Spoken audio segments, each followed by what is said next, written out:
Yan ang ating pinag-uusapan eh, Bible.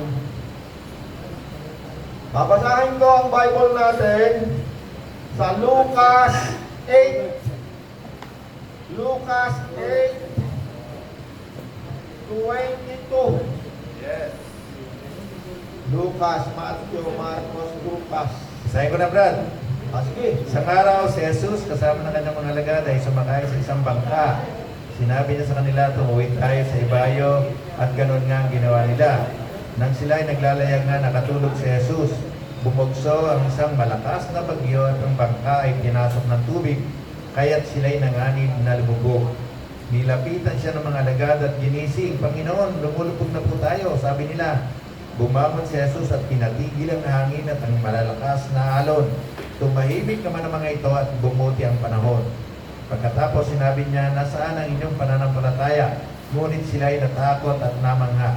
Sinabi nila sa isa't isa, sino kaya ito? Inuutusan niya pati ang hangin at ang tubig at sinusunod naman siya ng mga ito. Amen. Hallelujah. Nakita natin, kahit nung panahon ng Panginoon ay naririto, meron pa rin mga pagkakataon na nakakaranas sila ng malakas na unos. Yes. Literal na unos. Kumbaga sa atin, unos, ano yung unos? Parang bagyo. Masamang panahon. Biglang rumagas ang bagyo. Ipo-ipo. Yeah. Kita ninyo, Kaya yung baha, kung meron man tayong baha ngayon, yan ay normal na nangyayari sa daigdig. Yan ay part ng tinatawag natin na nature. Yeah. Kung minsan may bagyo, mayroong unos, may lindol, mayroong baha. Siyempre, after ng pag may bagyo, may tubig, may ulan, may baha. Kasi doon sa Middle East, hindi kasi nung nag-ulan dyan Yeah. Wala nga dyan yung kalsada, walang drainage, kasi hindi dyan na ulan, madalang na madalang. Ang kalimitan na ulan dyan sa Middle East, yung tinatawag na sunstorm. Yeah. Sunstorm. Kaya itong pangyayari na to, okay, meron na ba? Yung mga wala pa. Sino ba gusto ng Bible? Okay. Yung Bible na yan, pag yan nasa inyo, pwede nyong iuwi nyo, sulatan nyo, huwag nyo lang itatapon. Kasi yan ay may halaga. Yes. Rod, magkano yung bili natin dyan dati, Rod? Ito po ay 100. 100? Yung mas makapal po, 100 ay 205. Yung old and new. 105 yun, no? Yan ang bili natin dati niya, 100 sa internet. Pero nakakuha tayo ng konti niyang kay... Kaya po. medyo mura yung nakuha natin kay Pastor. Pastor. Pero binili pa rin. May halaga pa rin. Kaya sana yan ang ibayad nyo na lang dyan, basahin nyo. Yes. Basahin nyo, hindi naman nyo kailangan basahin nyo lahat yan. Kung wala kayong magawa, nasa bahay kayo. Ako kasi, pagbabasa ko ng Bible na yan, bago ako matulog, nandun lagi yan sa aking higaan. Nung binata pa ako, nandiyan sa higaan ko yan. Ngayon, siyempre, may sa kwarto, meron akong kaprasong prayer room doon. Nandun lagi yan, bago ako matulog, at saka paggising. Naging ugali ko yan. Kasi ang Bible na yan, ang tawag dyan, Bible, salita ng Diyos. Yung binigay natin, New Testament, Rod? Salita ng Diyos, pagkain ng ating kaluluwa. Ang nagsulat niyan ay mga apostol. Nandiyan din yung awit. At kawikaan. Nagsulat naman yan, mga propeta. Yun namang unang 5 sa Bible, sa Old Testament, lagi natin pinag-usapan, ang tawag doon ay Torah. Sa salitang Hebrew ba yun? Torah. Yung unang 5, yung Genesis, Deuteronomy, Numbers, Leviticus, unang 5 Bible. Ang nakasulat naman doon ay mga history ng pangyayari sa bansang Israel, mga kautusan ni Moses para sa bansang Israel. Andoon din yung ilang mga prophetic tungkol kay Kristo. Yeah. Na ginanap na ni Kristo. Yes. Okay. Titingnan natin ngayon itong ating binasa sa Lucas 8. Sino yung mga nabigyan ng Bible? Taas ang kamay. Yan. Kasi meron ba hindi nabigyan? Merong may gusto ng Bible na hindi nabigyan? Kung meron pa kayong Bible, huwag na kayong humingi. Alam ka naman, 2 Bible binabasa nyo, baka madulin na kayo na. Yeah. pwede nyo yung sulatan, pwede nyo yung lagyan ng, kasi yung Bible ko, yan, nagbago ako ng bagong Bible kasi yung Old Testament, yung Bible kong isa, puro sulat na, hindi ko na mabasa minsan. So, titingnan natin kung ano ang mensahe ng Panginoon ngayon sa atin. Kasi ang Diyos, yan ay nakikipag-usap sa mga tao sa pamamagitan ng salita ng Diyos. Basahin nyo yan ng personal, makikita nyo nagkasalita ang Diyos sa inyo, nangungusap sa inyo. Okay. Lucas 8, yung binasa ni Kuya Soseng. Umpisa natin sa 22. O, sundan nyo po, tingnan nyo. Lucas 8, page 83. Page 83, isang araw, sumakay sa isang bangka si Jesus at ang kanyang mga alagad. No? Kasi si Jesus, noong panahon na siya nandito sa daigdig, physically nandito siya, wala siyang ginawa kundi mangaral ng mangaral sa buong Israel. Palibot-libot yan, palakad-lakad. Turo ng turo yan. Number 1 niyang gagawin pag dumating si Jesus, kung hindi siya magtuturo, magpapagaling siya ng mga may sakit. Magpapalaya siya ng mga demonyo. No, maraming tao, palagay ko hanggang ngayon, maraming tao, inaalihan ng demonyo. Hanggang ngayon. At ang magpapalaya lamang sa mga tao, sa demonyong yan, walang iba kundi ang katotohanan ng salita ng Diyos. Pag hindi nyo nakilala si Jesus, baka habang panahon kayong ninanakawan ng diablo, pinapahirapan ng demonyo, lahat ng pagdurusa mararanasan nyo sa mundong ito. Okay, tingnan natin. Isang araw sumakay sa isang bangka si Jesus at ang kanyang mga ang 12 alagad tagasunod. Sinabi niya sa kanila, tumawid tayo sa ibayo. At ganoon nga ang ginawa nila. Nang sila ay naglalayag na, nakatulog si Jesus, bumugso ang isang napakalakas na unos at ang bangka ay pinasok ng tubig. Kaya't sila ay nanganib na lumubog. Kasama din nila ang Panginoon, nakaranas pa rin sila ng isang unos, pisikal na malakas na bagyo. At ang sabi dito ay nanganib ang kanilang buhay. So kahit pala ang Panginoon ay kasama mo, pwede mo pa rin maranasan ang unos ng buhay, ang baha, ako nga, 35 years na akong Kristiyano, ilang beses ko lang naranasan ng baha, naranasan ko yan dito, ilang beses, naranasan ko pa rin yan kung saan ako nakatira ngayon, nakaganda-ganda akong bahay, may baha pa rin lang, pusta ko pa rin ganyan. So hindi tayo dapat mag-isip ng kung ano man na tayo ay pinabayaan na ng Diyos o nakalimutan na tayo ng Diyos pag tayo ay nakaranas ng hindi maganda sa buhay natin. No, ito ang pagkatandaan natin. Ang daigdig na ito, sabi nga ng Panginoon in this world, sa daigdig na ito, you will have trouble. Sabi ng Panginoon. Pero, sabi niya, lakasan niyo ang inyong loob sapagkat napagtagumpayan ko na ang lahat ng uri ng trouble sa mundong ito. Ay nako, kung hindi ko kasama ang Panginoon, baka nalulod na ako ng baha. Hindi na ako nakabayad sa napakasandamakmak ng utang. Sandamakmak na problema na naranasan ko sa mundong ito kahit kasama ko si Kristo.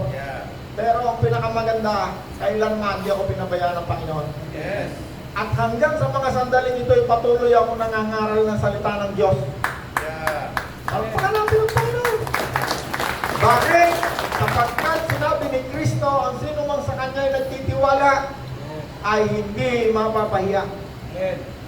Tinan niyo si Carol, pakainting-kainting lang ganyan, mamaya namimigay ng bigas yan. Bakit?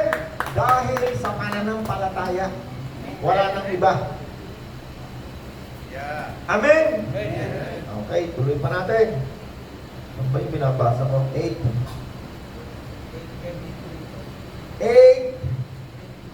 Yan, nasaan ako? At ganun nga, tumawid tayo sa ibayo at ganun nga ang ginawa nila. Nang sila'y naglalayag na, nakatulog si Jesus. Nakita ninyo, bumugso ang isang malakas na unos at ang bangka ay pinasok ng tubig kaya't sila'y nanganib na lumubog. Nakita ninyo, nanganib na. Pero nasaan ang Panginoon? Natutulog! Bakit? Tinatatakot ang Panginoon na siya ilulubog ng anumang uri ng dilubyo sa mundong ito. Bakit? Makita natin mamaya na ang Panginoon ay nasa ilalim niya kahit ang nature. Amen. Kaya niyang utusan, basahin ko na nga po. Natutulog si Jesus, bumugso ang isang malakas na unos, at ang bangka ay pinasok ng tubig kaya't sila'y nanganib na lumubog. Nilapitan siya ng mga alagad at ginising, Panginoon, Panginoon, Yeah. mamamatay tayo, sabi nila. Ano, talagang matindi to. Pinatakot ang mga alagad. Eh si Pedro, sanay na sanay sa dagat yan. Yeah. Mangingisda yan, hindi mo basta-basta matatakot yan. Yes. Si Pedro, ay natakot eh, mamamatay. Takore, baka yung bangka nila, pinagaganyan nila, no? Ay, sino sa inyo pinahat itong nakarang linggo? Nakaranas tayo. Wala pang ang bagyo eh, no? Nakakaranas nga tayo ng super typhoon eh. Yeah. Baha, naku po, talaga naman na lang. Kuwento ko lang sa inyo, nung araw nandiyan tayo sa harapan, nangungupahan lang tayo, Edwin, ang ating struktura eh, mga lumang kahoy. Umaagos ng malakas yung tubig. Nakita ko yung ating konting panindang coco lumber saka yung good lumber, umaangat na ganyan sa tubig. Parang gusto ko matakot kasi ano din eh, madadala kami lang doon sa ilog. Alam niyo kung ano ang ginawa ko? Lumutan ko sa Panginoon. Hindi lamang baha, nagkaroon dyan ng sunog dyan sa likod. Yan ang taga-likod. Orlan, tatandaan mo yan? Ha? Tatandaan niyo yung sunog dyan sa likod? Ang katabi natin dyan sa likod na yan, junk shop. Tanda mo, Edwin? Andun lang tayo sa una na yun. Yung ating bodega ng pintura, nandoon. Sa katabi ng junk shop. Ang sunog, nandyan na mga ilang bahay na lang nandun sa junk shop. Ano? Edwin? Dalawa. Andun na kayo sa junk shop eh. Dalawang bahay lang. Ha? Dalawang bahay. Yung mga nakatira dyan, ang mga gamit nila nandyan lahat sa kursade.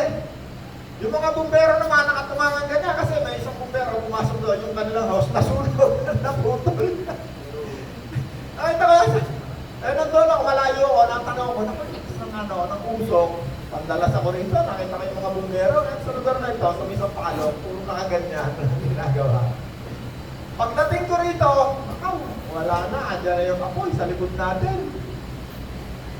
Alam niyo, naisipan ko, lumuhod ako sa Panginoon.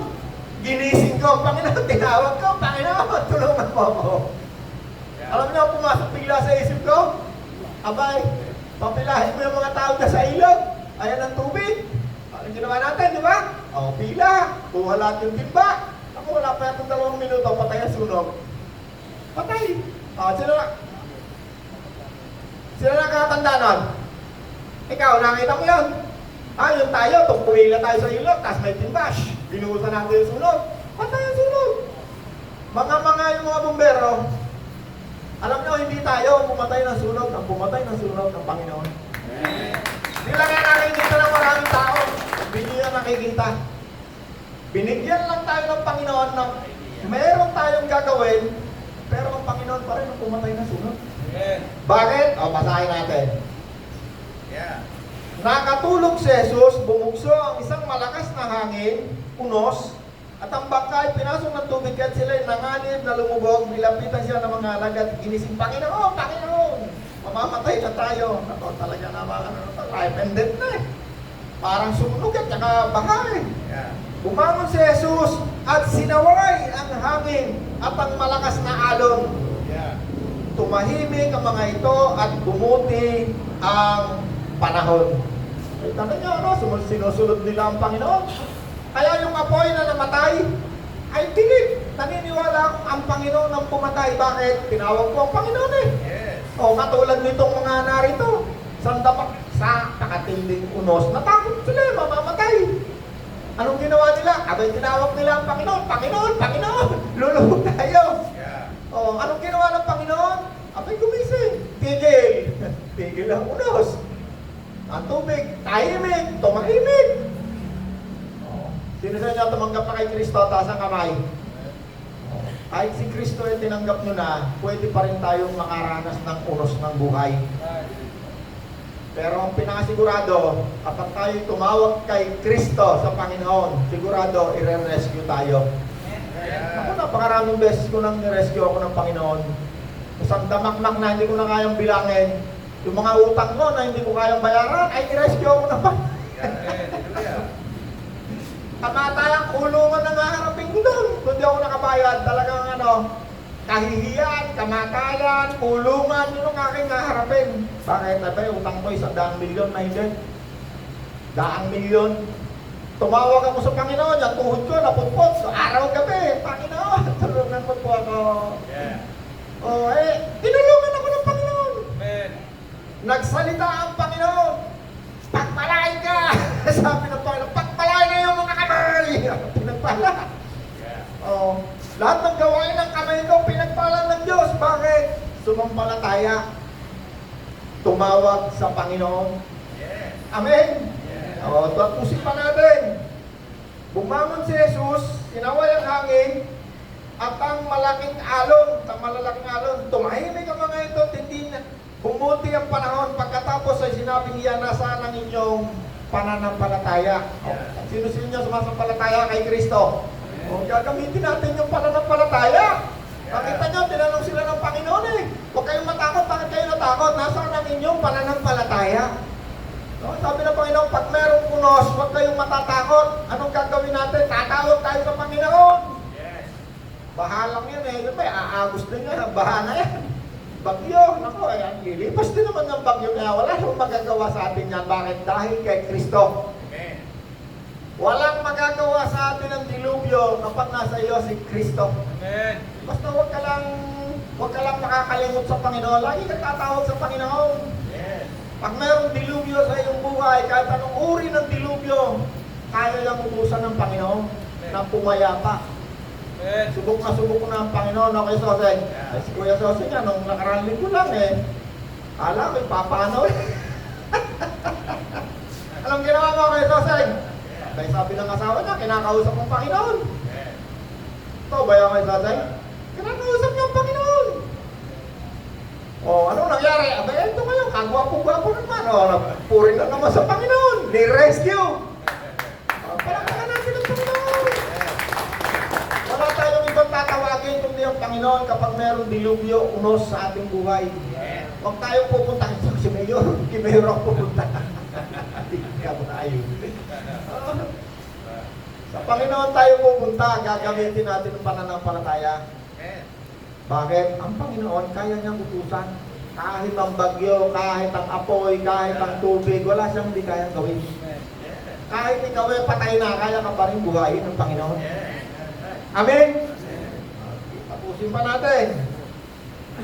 Bumangon si Jesus, sinaway ang hangin at ang malalaking alon. At tumahimik ang mga ito at bumuti ang panahon. Pagkatapos, sinabi niya, nasaan ang inyong pananampalataya? Bakit niya sinabi yon? Sapagkat takot na takot sila. Imagine, kasama na nila si Kristo. Sa tingin ko lang, sa palagay ko lang naman ito, bago bilang isang tao. Abay, kung ang Panginoong Jesus ay kasama natin dito, kahit magpaputukan ng atomic bomb yan Pagkaya kung hindi ako matatakot, bakit ang ito ang Panginoon? Palagay ko ka, kahit pumahada na hanggang bubong, pagkaya kung hindi ako matatakot, bakit?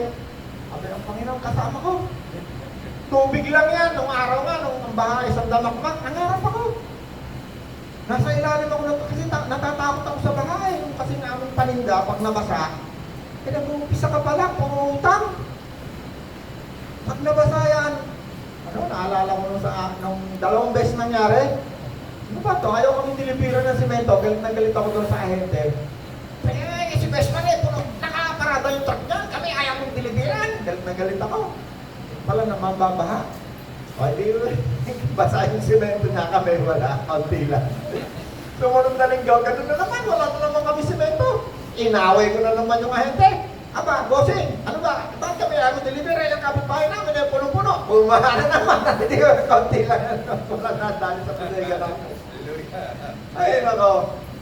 Ang Panginoon, pagkasama mo, hindi ka niya pababayaan. Yes. Amen! Palakpakan natin ang Panginoon! Kahit tayo wala tayong biyahe, walang bumibili dahil baha, o papakainin pa rin tayo ng Panginoon, may bigat pa rin tayo. Bakit? Pagka tayo, pinagpala ng Panginoon. Abay, kung hindi ko kasama ang Panginoon, anong bibigay ko sa inyo? Di ba ako pa manghihingi niyo. God is good! Hallelujah! Tapos, sabi pa rito, ngunit sila'y natakot at namangha at sinabi nila sa isa't isa, sino kaya ito? Bakit gano'n ang sabi ng mga tao, pati ng mga alagad? Sino kaya ito? Alam niyo bakit ako nagbibigay sa inyo ng Bible para makilala niyo si Kristo? Kasi diyan natin makikilala si Kristo. Kapag wala tayong Bible, hindi natin alam ang salita ng Diyos, ang tanong natin lagi, sino kaya ito? Hindi natin kilala. Hindi natin alam. Wala tayong kamuang-muang. Sabi ng mga tao, sino kaya ito? Pati hangin, pati bagyo, inuutusan. Alam niyo ako, alam ko sino nagpapala sa akin. Hindi ko kailangang tanungin, sino ka ba? Bakit? Araw-gabi kasama ko ang Panginoon. Alam ko kung sino nagpapala, nagliligtas, nagbibigay sa akin ng lahat ng mabubuting bagay. Ang pangalan niya ay Jesus. Ang anak ng Diyos. Ang pangalan ng Diyos. Hallelujah. Hindi ako natatakot sa mundong ito. Kahit ako'y demandahin ng BIR, kahit ako'y laban, kahit sinong kaaway, hindi ako natatakot. Bakit? Kasama ko si Kristo. No, bagay na. Bakit pambayad naman tayo sa abogado na dalawa na kaso natin si CBI. Ay, no. Hindi sa pagyayabangan, tayo lang siguro ang gustong umulad ng, marami rin siguro. Pero isa tayo na gusto nating umulad ng ating bansa. Taabot ng ating makakaya. Di man tayo perfecto. No, kasi walang perfecto sa mundo nito. Pag perfecto tayo, baka maging ano na tayo, hindi na natin kailangan si Kristo. Okay, ano yung sabi ng mga tao? Ngunit sila'y natakot at namangha at sinabi nila sa isa't isa, natakot pa nga eh. Ibig na alam nila kung sino ang nag-utos sa hangin at ano, natakot pa eh. Bakit? Dahil hindi ba nila kilala si Kristo ng lubusan? Sino sa inyo rito gusto makilala si Kristo? Taas ang kamay. Alam nyo ba na si Kristo kapag tinanggap mo, tuturing ka niyang kaibigan? Pero alam nyo rin ba na isang kaibigan kapag inyong pinagtataksilan, baka hindi kayo maging close? Ano yung ibig ko sabihin? Tinuring tayo ng Panginoon ng kaibigan. Sipin mo, hindi tayo karapat-dapat na ituring ng kaibigan. Si Abraham, itinuring ng Diyos na kaibigan. Bakit? Sapagkat siya ay sumampalataya sa Diyos. Tayo man na itinuturing ni Kristo na kaibigan. Kaya kailangan huwag tayong taksil sa ating kaibigan. Di ba? Kung minsan mayroong kaibigan na pinagtataksilan natin. Yung ayaw niya, yun ang ginagawa natin. No, kaya ang Panginoon, kapag ka ayaw niyang gawin niyo, huwag niyong gawin. Amen. Para lalo kayo maging close. Amen. Intindihan niyo na sabi ko? Gusto niyo maging close kayo sa inyong kaibigan, pag ayaw na akong gawin. Kahit gustong-gusto ng inyong katawan. Kaya maraming bagay sa mundo nito, gustong-gustong gawin ng katawan natin. Pero kasalanan. Kasamaan. Ay dapat malaman natin, makilala natin si Kristo. Ano ang kanyang kalooban, kagustuhan. Ano ang will ni Kristo, anong kagustuhan ni Kristo. At yan ay mababasa natin dyan sa Biblia na ibinigay ko sa inyo. Amen. Lagay niyo yung pangalan niyo yan, mahalin niyo yan. Kasi itong Bible ko, turing ko rito, asawa ko. Araw-gabi ito, binabasa namin yan. Asawa ko, katabi ko minsan nagbabasa. Paggabi, ating gabi, gigising ako, mabasa ako Bible. Minsan, di ako makatulog, babasa ako Bible. Pag wala akong magawa, babasa ako Bible. Pag marami akong problema, babasa ako ng Bible. Bakit? Si Kristo ay matatagpuan mo dyan sa Bible na yan. Nahanap mo si Kristo, magbasa ka ng Bible. Diyan natin makikilala si Kristo. Kung sino siya, anong kaya niyang gawin, ano ang kanyang mga ginagawa, at ano ang kanyang gagawin sa buhay mo. Natututuwa tayo? Amen. Hallelujah. O basa pa tayo. Urong tayo ng konti.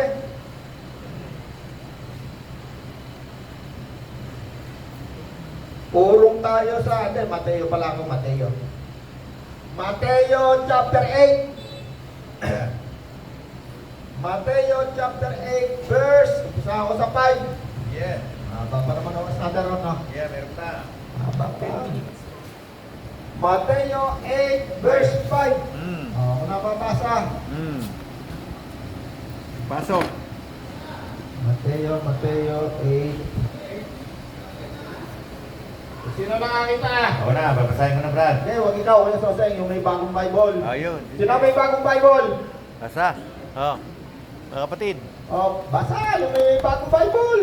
bago dyan. Alam niyo kung bakit kayo pinababasa ko ng Bible? Alam niyo sabi ng Bible, mapalad ang bumabasa sa mga aklat na ito ng propesiya. Yes. So, mapalad, bless ka. Pero mababasa Kapatid, oh. ka lang, sabi na sa inyo ng Diyos, mapalad ka, bless ka. Kapatid, basa, oh. Sino sa inyo Sa gusto likod. maging bless? Sino sa inyo gusto ang pagpapala ng Diyos? Basahin na, oh. O, sino sa inyo ayaw ng pagpapala ng Diyos? Taas ang kamay, yung ayaw. Sino may gusto ng pagpapala ng Diyos? Taas ang kamay. Dalawa kamay. Oh. Kasi, yung may gusto ng pagpapala ng Diyos, taas ang kamay. Oh, yan. Oh. Marod, yung ayaw ng blessing ni Lord, huwag mong bigyan. Huwag mong bigyan ng bigas mamaya.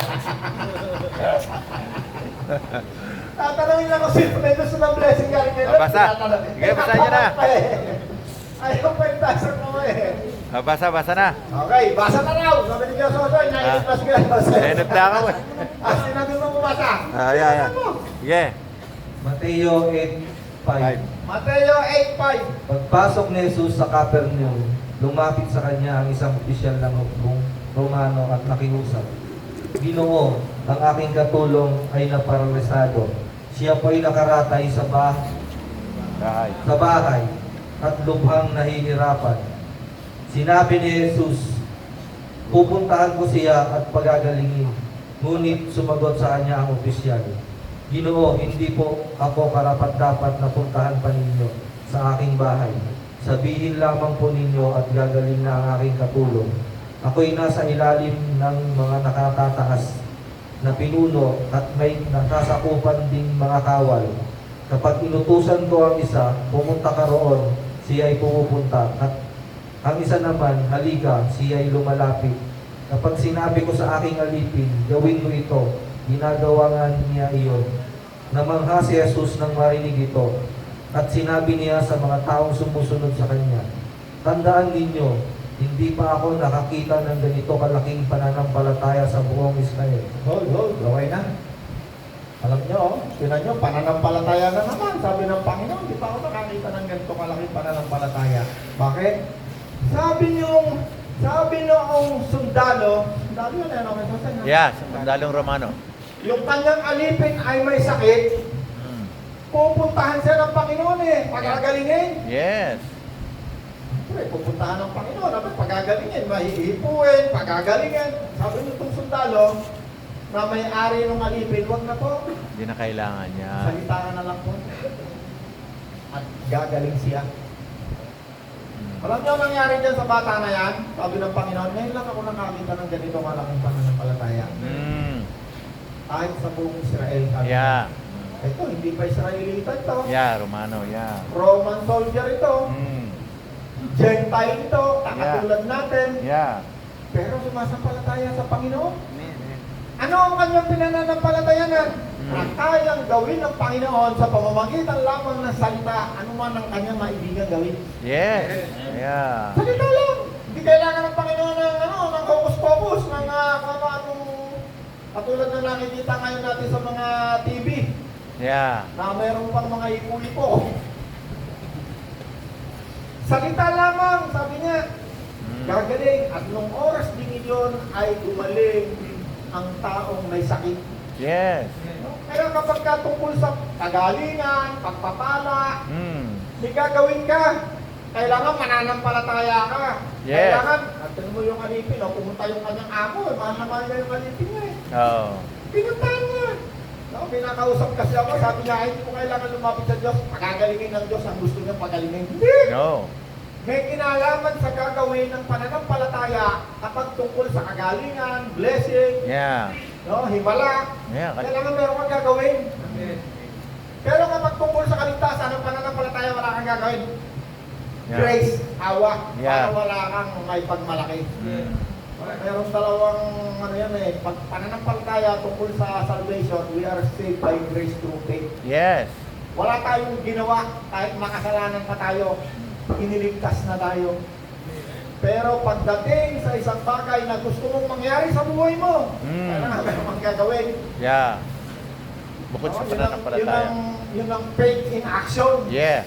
Dapat may gagawin. Mm. Yan ang kabaligtaran doon sa pananampalataya na walang gagawin. Ang kaligtasan kapag ikaw ay iniligtas ng Diyos, ikaw ay sumampalataya, nagsisi sa iyong mga kasalanan, ang susunod na mangyayari sa iyo, magmamanifest yung holiness. Yeah. Na hindi pinupuwersa ang gawain, Yeah, hindi pinapuwersa. kundi kusa yung magmamanifest sa iyo. Kung ikaw ay dating lasenggo, mawawala yun. Tatanggalin ng Panginoon yung pagiging lasenggo mo. Kung ikaw ay sumarol, mawawala yun. Unti-unti. Kung Yeah. ikaw ay nagsisigarilyo ng isang araw, mawawala yun. Automatic yung tatanggalin ng Panginoon. Ang Panginoon ang magtatanggal nun. Yes. Sa pamamagitan ng iyong pag-surrender ng iyong buhay sa Panginoon. Yes. That's right. Ano ibig sabihin ng surrender? Suko. Suko! Yeah. Isusuko nyo. Mm.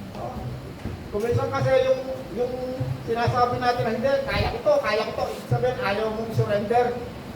No, di ba, merong magulang. Anak, tanggalin mo na yung paglalasing mo. Ano bilang anak? Opo, tayo, tatanggalin ko to. Eh baka maging ate ka, hindi po, kaya ko po to. Ako tatanggalin ko po ito, kaya ko ito. Eh, kasi akala niya, kaya niyang kontrolin yung buhay niya. Yeah. Akala niya, siya ang kaya niyang kumontrol sa buhay niya. At talagang tinatry natin lahat na kontrolin ang ating buhay. Yes. At totoo lang, hindi mo kayang kontrolin ang buhay mo. Ang makakakontrol lang ng buhay mo sa kasamaan para mawala si Kristo. Yes. Kapag ikaw nagpasakot ka kay Kristo. Yes. Right. Amen? Amen. Yeah. Okay, tingnan natin dito. Pangalawa, yung anak may sakit, aalipin. Mm. Yung amo, pumunta sa Panginoon. Yeah. Kung meron kang anak, may sakit, tumawag ka sa Panginoon. Yes. Hindi malayo ang Panginoon. Yeah. Nasa ating puso. Yeah. Nasa ating katawan. Yes. Ano That's lang ang right. gagawin natin? Gamitin natin yung pananampalataya base sa salita na sinabi ng ating Bible. Yeah. Ano sinabi ng Bible natin? Si Jesus ang nagpapagaling. Baka natin ang Panginoon. Ano sinabi ng Bible natin?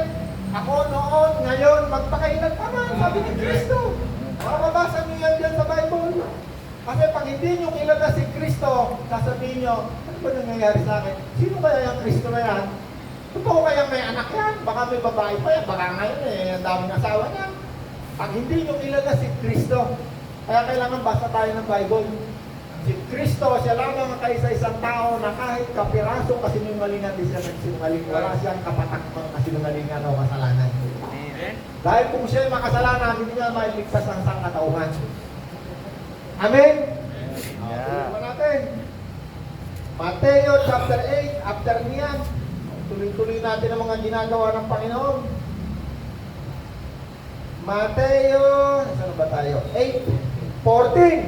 Yeah. After nang siya nagpagaling doon sa, papunta siya doon sa 14, pumunta si Jesus sa bahay ni Pedro. Nakita niya roon ang biyanan nito na nakaratay at nilalagnat. Ay, nalagnat lang no? Mm. Yeah. Lagnat lang, aspirin lang katapat nito. Di ba? Pero siguro, inaapoy. Oh. Parang trangkaso yan. Lagnat kaya so, like Oh. lagnat ka ng mataas no? Oh, parang ano yan. Kaya Yapi. ikaw ay nawala ng malay, no? Wala ng malay. Sobrang taas ng lagnat. Baka ganito rin yung lagnat nitong biyanan ni, Yeah. ni Pedro. Parang over trangkaso. Pumunta si Jesus sa bahay ni Pedro at nakita niya roon ang biyanan nito na nakaratay at nilalagnat. Hinawakan ni Jesus ang kamay ng babae at nawala ang lagnat nito. Bumangon ang babae at naglingkod kay Jesus. Amen. Jesus ang pinagaling ng Panginoon. Ayan kayo, naglilingkod na naman sa Panginoon. Yes. Hallelujah. Kaya sabi ko kayo, Jose, huwag mo muna akong tatawagin, marami pa akong ginagawa. Namimigay pa kami ng Bible sa mga eskwelahan. Alam niyo, nakwento ko na ba? Kwento ko yata sa inyo. Amen. Nung nakaraang linggo, namimigay kami ng Bible doon sa Naik. No? Nakwento ko sa inyo, no? Bumigay kami ng Bible. After mamigay namin ng Bible sa mga estudyante, magpipreach kami tungkol kay Kristo. Yeah. Kasi ang layunin ng Gideon, ipakilala si Kristo sa mga tao sa pamamagitan ng pagbibigay ng Bible, ng kopya ng Bible sa bawat isang tao. Amen. Actually, hindi ito kay Gideon, ha? Kaya ito atin sa iba yung kay Gideon. Habang kami namimigay ng Bible, ganyan, ano, classroom. Merong dalawang bata binibigyan ng Bible. Sabi ng bata, ayaw po namin ng Bible nyo. Satanista po kami. Hindi joke, hindi joke. Akala nga namin joke. Yes. Hindi ngayon, nag-preach na ngayon yung naka-assign doon sa room, nag-preach. Alam niyo ang ginagawa ng bata? Ayaw na marinig. Takpan niyo yun. Kaya na. Tapos ano ba eh? Maya, ganun lang ganun. Sata! Tinatawag si Satanas. Tingnan niyo ano?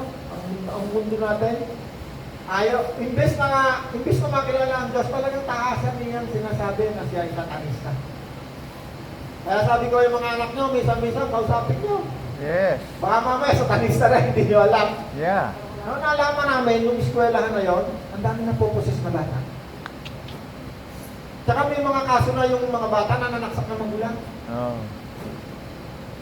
Samot-saring mga ang mga nangyayari. Kasi doon sa lugar na yon, ang daming mga yung albularyo. No, mga Meron pa ron yung yung Demonic thing yan eh. yung ang Diyos nila, si Rizal. mga marami doon, sanay. Sa lista. Oh, basta may spirito rin. Si Rizal ang Mesiya, Messiah. Hindi naman talaga si Rizal yun, demonyo yun. Kaya kayo binibigyan ko ng Bible para hindi kayo mga 1, 2, 3, ma-scam, Yeah. magoyo. Yeah. Basahin natin ito, tutuloy ko ito, basta tayo. 14 na. 14, pumunta si Jesus sa bahay ni Pedro, nakanatay, hinawakan ni Jesus ang kamay ng babae at siya'y bumalik. 16, Nang gabi ng yun. gabing iyon, dinala kay Jesus ang maraming sinasapian ng mga demonyo. Sa isang salita lamang ay pinalayas niya ang masasamang espiritu At pinagaling. at pinagaling ang lahat ng may karamdaman. Sa gayon. At sa gayon ay natupad ang sinasabi ni Propeta Isaias. Inalis niya ang ating mga kahinaan, pinagaling ang ating mga karamdaman. Amen. Yeah. Hallelujah. Ano? Tapos kung babasahin pa natin yan tuloy-tuloy, Umuwit pa.